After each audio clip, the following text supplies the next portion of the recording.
차이나 전기차 ETF 작년 7월 고점부터 38%가 빠졌어요. 여기서 지지가 나온다는 거. 그럼 여기가 찐바닥이고 이렇게 갈 거냐? 올해부터 개인들이 제일 많이 사고 있는 ETF 중 하나죠. 반도체와 함께. 보통 개인이 사면 떨어진다고 하는데 이 차이나 전기차 주가 전망이 어떻게 될지, 언제 어떻게 사야 될지, 그리고 전기차 시장의 전망과 긍정 요인, 부정 요인들까지 모두 함께 알아보겠습니다. 지금 글로벌 전기차 침투율이 16%에 육박해요. 2020년 3월 코로나 팬데믹 이후에 3%대에서 급등을 합니다. 정말 어마어마한 확산 속도를 보여주고 있죠. 특히 우리가 투자하고 있는 차이나 전기차 ETF, 중국의 성장세가 굉장히 가파른데요. 자, 중국 1등, 유럽 2등, 3등이 글로벌 평균, 4등이 미국과 한국, 그리고 기타 국가. 중국의 성장세는 우리가 부정할 수 없는 팩트예요. 독보적인 상태라는 거죠. 중국 전기차 판매량 거의 30%에 육박했는데 이건 정말 어마어마한 거예요. 특히 중국 같은 경우에는 정부에서 정책적으로 뭘 하나 밀기 시작하면은 그 확산 속도가 굉장히 빠릅니다. 실제 이런 정책적인 지원에 힘입어서 세계 전기차 판매량 탑5에 1위 비아디, 3위 상하이 자동차, 두 개나 중국 업체라는 거예요. 그리고 작년에 중국에서 판매된 전기차 순위 1, 2위가 중국 업체죠. 중국도 아직은 테슬라가 범접하지 못하는 상태예요. 하지만 최근에 테슬라의 약진 판매량이 도드라지기 시작했죠. 테슬라가 판매 단가를 낮추기 시작하면서 아직까지는 비아디, 테슬라, 비아디의 성장 속도가 훨씬 가파르게 성장하고 있어요. 자, 여기서 테슬라가 굉장히 큰 결정을 내립니다. 전기차 가격을 낮추기 시작한 건데 가격을 낮추고 나서 올해 작년 동기보다 판매량이 76%가 증가했어요. 자국의 전기차를 샀던 중국인들이 테슬라를 사기 시작한 거예요. 하지만 물론 테슬라가 많이 팔리더라도 차이나 전기차 ETF에 무조건 안 좋냐 그게 아니라 테슬라가 CATL 배터리를 쓰고 있죠. 차이나 전기차 ETF의 CATL 비중이 높기 때문에 간접적인 긍정적인 영향도 배제할 수는 없는 거예요. 여기서 주목해야 될 게 중국의 전기차 시장의 특성인데 지금 현재 긴축 영향 그리고 정부 보조금이 마무리되면서 보조금의 고갈, 글로벌 전기차 업체들의 경쟁 심화, 특히 중국 시장을 잡기 위해서 글로벌 업체들의 경쟁이 엄청나게 심화되고 있어요. 테슬라부터 가격을 낮추고 있죠. 그리고 경쟁이 심화되면서 수익성이 감소합니다. 또 경기 침체에 따른 수요 둔화 우려까지. 지금 상황이 좋진 않아요. 특히 2026년까지 전기차 시장의 공급 과잉이 시작될 수 있다. 지금 전기차를 안 건드리는 자동차 기업이 없죠. 치킨 게임이 시작됐기 때문에 살아남는 자가 이기는 그런 판으로 바뀌고 있다. 전반적인 전기차 시장 이제 침투율 16%예요. 여기서 이제 계속 올라가겠지만 결국에 이런 경쟁 심화, 치킨 게임이 지속되면서 기업 전반의 마진이 감소합니다. 출혈 경쟁을 하기 때문인데 그러면서 결국에 최종적으로 살아남는 업체의 매출, 마진이 확대되는 효과가 날 수밖에 없어요. 마진 적은 업체는 결국 불리해지고 도태된다. 사라질 수밖에 없다. 과거 반도체 시장에서 치킨 게임이 있었죠. 삼성전자가 살아남았어요. 이런 판이 전기차 시장에도 나타날 거라는 겁니다. 누가 이길지를 잘 봐야 돼요. 그런데 일단 테슬라 전기차 치킨 게임에서 유리하다고 하는데 왜일까? 수익 구조가 넘사벽입니다. 다른 업체들하고 비교가 안 돼요. 테슬라가 자동차 한 대를 팔면은 대당 마진이 폭스바겐의 2배, 토요타의 4배에 달한다고 해요. 현대차의 3배. 마진이 높으면 뭘 할 수 있을까요? 할 수 있는 마케팅 전략이 매우 폭이 넓어져요. 일단 가격 인하를 통해서 마진은 좀 줄더라도 더 많이 팔 수 있다는 겁니다. 점유율을 높일 수 있다는 거예요. 최근 테슬라가 가격을 낮추면서 중국에서 76% 판매량이 급증한 것처럼 말이죠. 그럼 업체별로 이 마진이 굉장히 중요하다는 얘기인데 각 업체별 마진은 어떨까?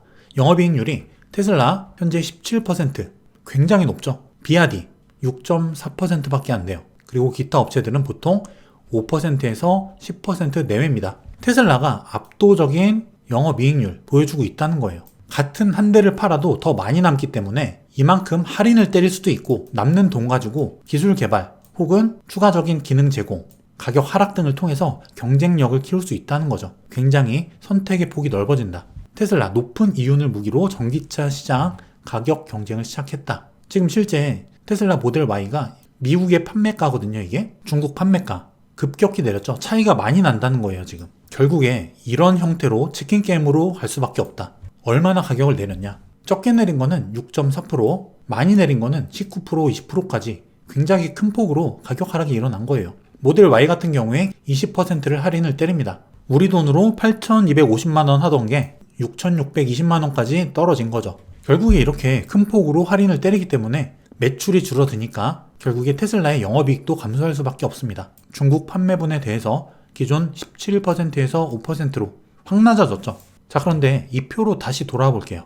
10에서 20% 할인을 때렸는데도 마진율이 영업이익이 여기 5% 여기까지 떨어졌다는 거죠. 할인을 해도 비아디랑 비슷하다는 거예요. 심지어 여기서 추가 할인할 수 있는 여력도 있다는 이야기가 나옵니다. 중국 업체들의 분명히 그러면은 우리가 투자하고 있는 차이나 전기차 ETF의 주가 흐름은 어떨까? 일단 전기차 업체들의 주가 흐름을 먼저 볼 필요가 있습니다. 테슬라 굉장히 많이 빠졌죠. 나머지 뭐 샤오퐁이라던가 리오토, 니오 거의 비슷한 추세로 굉장히 많이 하락을 한 걸 볼 수 있어요.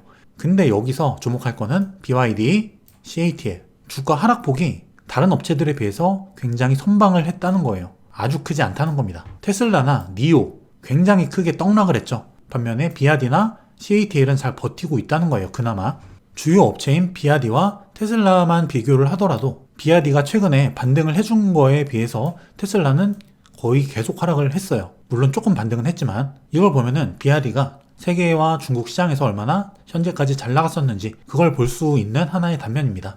그리고 전에 테슬라 영상에서도 한번 보여드렸던 자료인데 애플 주가와 스마트폰의 침투율, 스마트폰이 처음 나오고 나서 침투율이 10%에 달하는 구간, 이 구간을 캐즘이라고 해요. 뭔가 하나의 문물이나 기술, 문화가 도입된 이후에 한 10에서 15%까지 침투가 되는 그 구간, 이 구간에 굉장히 어려움을 겪는 경우가 많아요. 하지만 이 캐즘을 잘 버틴, 지혜롭게 잘 견딘 그런 업체들은 그 이후에 2차 도약을 맞게 된다는 거예요. 스마트폰도 마찬가지로 이렇게 캐즘 구간에서 주가가 한번 하락을 했습니다. 물론 글로벌 금융위기 때여가지고 대부분의 종목들이 다 떨어졌지만 이거는 우연이 아니에요. 결국에 스마트폰이 주식시장의 흐름을 굉장히 많이 바꿨습니다.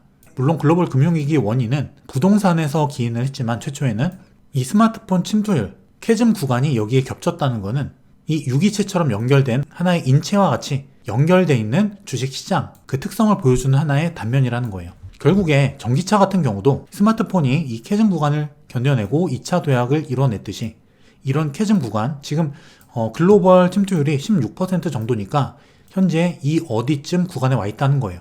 공교롭게 이 구간이 현재 굉장히 큰 폭의 주가 하락, 그 구간과 지금 또한 겹쳐있는 상태죠. 이것 또한 우연이 아니라는 거예요. 결국 지금 구간을 잘 버틴다면 분명히 2차 도약기도 올 것이다.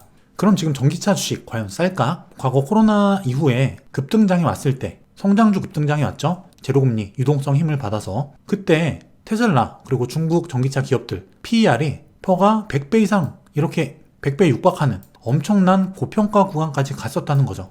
하지만 지금 테슬라 같은 경우 20배 초반이에요. 23배, 4배. 중국 기업들 물론 아직까지 여전히 비아디 같은 경우는 여전히 비싸요. 6, 70. 하지만 전반적으로 좀 안정화되어 있는 그런 추세를 알 수 있죠. 하지만 주가가 반등을 하더라도 과거에 이런 시기, 유동성 그리고 초기 성장 단계 여기에 따라서 그 기대감 때문에 주가가 급등해서 PER이 급등하는 이런 장세는 이제 아니라는 거예요. 긴축으로 돈도 회수하죠. 그리고 지금 초기 성장 단계는 끝났습니다. 벌써 2%, 3%에서 침투율이 16%까지 올라왔어요. 초기 성장 기대감, 이때 주가가 제일 많이 오르죠. 이건 이제 끝났다는 거예요. 목표치를 낮출 필요가 있다. 여기서 이렇게 급등을 했을 때 단기간에 이 성장 기대감을 주가의 오롯이 반영을 했던 거죠. 여기 플러스 알파로 엄청나게 풀린 돈까지 합세해서.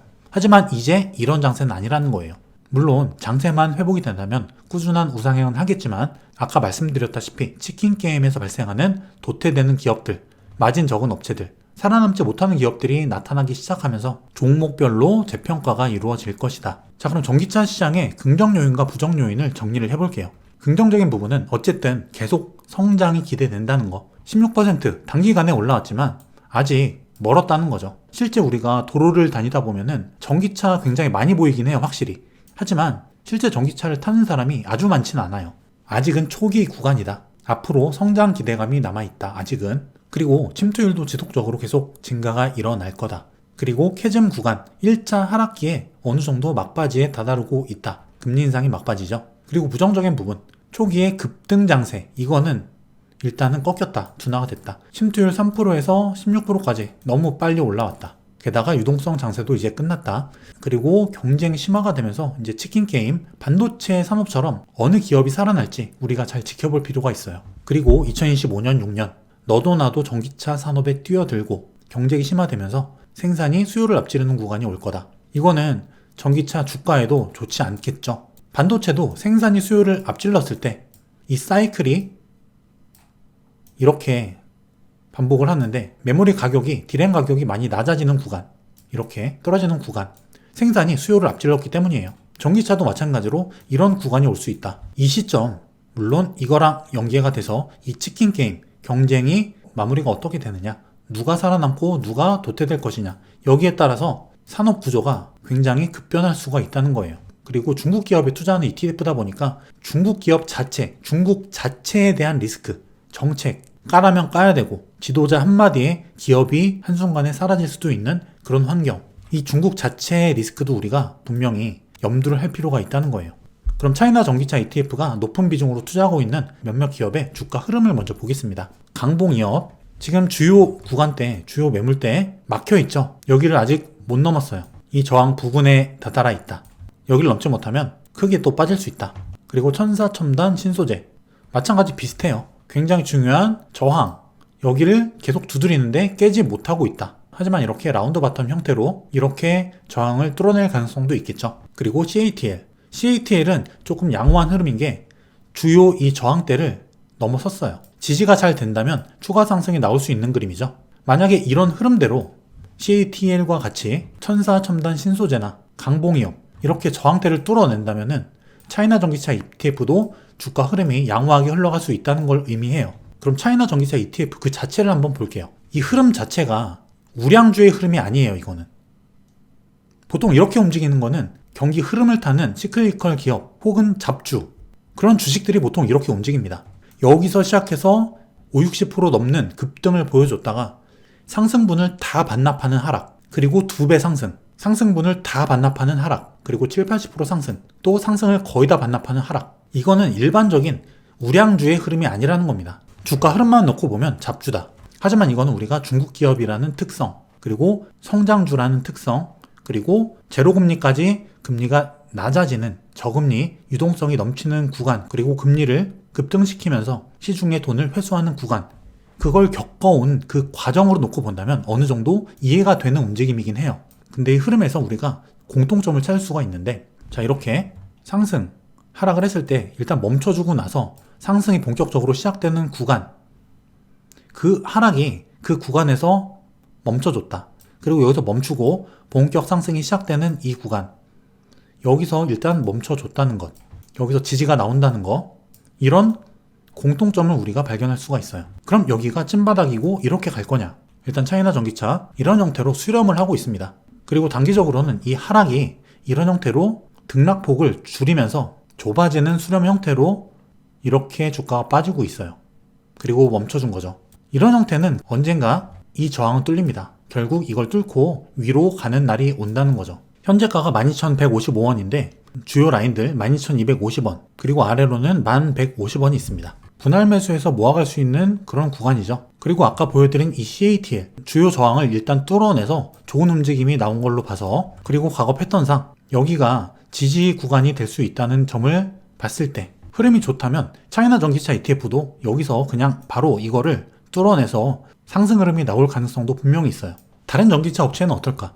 테슬라 영상에서 한번 분석은 해드렸죠. 테슬라 같은 경우도 이렇게 거래량이 여기서 터졌어요. 손바뀜이 일어났다는 거죠. 누군가 여기서 많이 샀다. 그리고 중장기적으로 과매도권에 들어와 있던 구간이었다. 그리고 비아디 상승 추세에 대해 지지를 받아줬어요. 그리고 라운드 바텀 형태 확대해보면 이런 모습인데, 이렇게 움직이면서 저점을 지금 높여가는 이런 라운드 바텀 형태, 흐름이 좋으면 뚫어낼 수 있겠죠. 설령 추가 하락이 나오더라도 언젠가 이거는 뚫릴 수밖에 없는 저항이에요. 그리고 굉장히 많이 빠졌기도 했고. 그럼 투자 전략을 정리해 볼게요. 먼저 차이나 전기차 긍정 요인, 침투율이 계속 증가하고 있다. 아직 16%밖에 안 왔다. 물론 초기의 기대감에 의한 그런 급등장은 기대하지 말자. 지금은 유동성도 없다. 그리고 또 하나, 지금 S&P 500이 28%가 빠지는 이 하락장, 전기차의 캐즘 구간과 겹치면서 마무리 단계에 와 있다는 거예요. 이 장세가 끝나면 2차 상승장이 올 수 있다. 그리고 성장주죠. 대표적인 성장주가 바로 전기차예요. 금리 인상 사이클, 여기에 역행한다는 거죠. 금리 인하로 인한 이 상승, 이 수혜를 받듯이 금리 인상으로 인한 악영향도 우리가 보고 있는 거죠. 그 얘기는 이 금리 인상 사이클이 마무리가 됐을 때 긍정 요소로 작용할 수 있다는 거예요. 성장 주기 때문에 금리 인상으로 인한 악영향을 긍정 요소로 바꿀 수 있다. 그리고 부정 요인, 산업 성장 주기로 봤을 때 침투율 3에서 16%까지 급등하는 이 구간의 급등세, 이건 일단 꺾였어요. 그 얘기는 뭐냐면 여기서부터 침투율이 또 우상향은 하겠지만 이렇게 급등하기보다는 완만하게 우상향할 가능성이 높다는 거죠. 그 얘기는 주가의 성장세도 다소 완만해질 수 있다. PER이 낮아질 수 있다. PER이 곧 주가의 해당 기업의 이익, 매출, 성장세이기 때문에 그 얘기는 뭐냐면 목표 주가를 욕심을 낮출 필요가 있다는 거예요. 그리고 치킨 게임에 따른 도태기업, 이건 굉장히 중요한 부분인데 어쨌든 우리는 ETF에 투자하고 있죠. 차이나 전기차 ETF이기 때문에. 그리고 CATL, 이거는 테슬라가 잘 돼도 테슬라에 납품을 하는 기업이고 기타 중국 시장이 아예 죽지 않는 이상 차이나 전기차 ETF가 죽을 가능성은 없어요. 출렁일 수는 있을지언정. 그렇기 때문에 ETF의 장점은 분명히 있는 거고, 또 지금 테슬라가 단가 인하를 하고 있죠. 차값을 내리고 있는데 이 얘기는 뭐냐면 전기차 가격에 굉장히 큰 부분을 차지하고 있는 2차 전지 가격, 물론 지금 테슬라가 2차 전지 업체들에게 2차 전지 배터리 납품 단가를 낮춰라 이런 요구는 아직 하지 않고 있습니다. 하지만 분명히 추후에 그런 부분이 나타날 수 있다. 그 배터리 가격, 테슬라한테 파는 그 가격을 조정할 수 있는 여지가 있다. 이러한 상황은 2차 전지를 투자하는 2차 전지 투자자들, 2차 전지 주식, 여기에도 영향이 갈 수 있는 부분이에요. 테슬라한테 CATL이나 LG 엔솔이나 납품을 하는데 납품 단가가 낮춰지면 이 업체들의 매출이 감소하겠죠. 그럼 주가에도 반영이 될 겁니다. 이런 부분도 우리가 생각해 봐야 된다. 그리고 결국 중기적, 장기적 관점으로 봤을 때 전기차 생산이 수요를 앞지르는 국면, 분명히 이런 구간이 있을 거예요. 생산이 수요를 앞지르면서 가격은 점차 낮아지고 마진은 낮아지는 이런 바닥 구간, 여기서 도태되는 기업들이 나오겠죠. 그러면서 시장은 또다시 수요가 높아지는 구간으로 들어갈 것이고, 여기서 또다시 또 반복이 될 겁니다. 이런 사이클은 반도체 사이클과 같이 말이죠. 여기에 대한 리스크도 우리가 생각을 안 할 수는 없어요. 중요한 부분입니다. 차이나 전기차 투자를 할 때 생각을 해야 된다는 거예요. 어쨌든 그리고 중국에 투자하는 거예요. 중국 자체의 리스크, 중국 전기차 시장이라는 메리트도 분명히 있지만 중국 자체의 리스크도 분명히 있기 때문에 테슬라도 테슬라 자체의 메리트는 있지만 일론 머스크라는 그 리스크도 동시에 갖고 있는 것과 마찬가지예요. 차이나 전기차 ETF가 투자하지 않는 다른 기업이더라도 그런 기업들의 악재가 뜬다면 어쨌든 중국 전기차 산업 관련된 주식들 악영향을 받습니다. 중국 자체 리스크가 있기 때문에 분명히 비중 조절에 대한 부분은 우리가 생각을 해야 된다. 그리고 마지막 투자 전략, 성장 대표 산업이에요. 금리 인상 사이클이 마무리 단계에 들어오면 긍정 요소로 작용할 거다. 그리고 이 산업, 그리고 중국 자체의 본질적인 리스크를 인지하자. 비중 조절과 사이클 매매, 이 차이나 전기차를 여기서 사서 존버를 했으면 본전이에요. 이게 아니라 지금까지 계속 말씀드렸던 성장 주기 때문에 나타나는 금리 인상에 따른 사이클, 그리고 치킨 게임, 경쟁 심화에 따른 사이클, 수요와 공급에 대한 사이클, 이런 것들을 감안해서 어느 정도 고점이 가면 팔고 저점이 오면 모아가고, 이걸 반복하는 게 오히려 유리하다는 거예요. 테슬라도 마찬가지죠. 물론 중장기적으로는 이렇게 우상향을 하겠지만, 그리고 중국 주식이라는 그 자체 특성을 이해하자.